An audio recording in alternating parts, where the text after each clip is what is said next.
Hello বন্ধুরা, শুভ সকাল। দেখুন আজকে আমার ছেলের কি অবস্থা করেছে।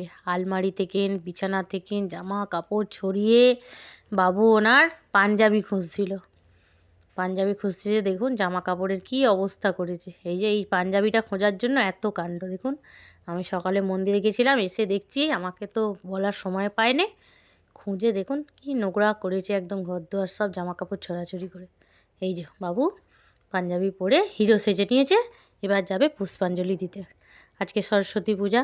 আর এদিকে ওর বাবা বাজার করে নিয়ে এসেছে, গোটা সিদ্ধ হবে। এই যে গোটা সিদ্ধর এত কিছু বাজার, যা যা লাগে, পালং শাক, মটরশুঁটি, বেগুন, আলু, রাঙালু, এই যে ডাল, বাঁধাকপি, খিচুড়ি হবে, ফুলকপি, এই যে শাক, বাবুর যা যা লাগে মোট কথা তাই তাই নিয়ে এসে রেখেছে। দেখুন ছেলে আর বাপ মিলে এই দুটি কাণ্ড করেছে। আর এদিকে এই যে সন্ধ্যা হয়ে গেছে, গপুকে এই যে খেতে দিয়ে দিয়েছি মিছরির দানা আর সন্ধ্যা দিলাম।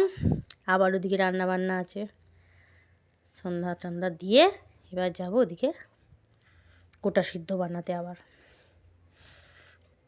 এই যে বন্ধুরা এসে গেছি, গোটা সিদ্ধ সব কিছু কাটাকুটি করে রেডি করে ধুয়ে টুয়ে নিয়েছি।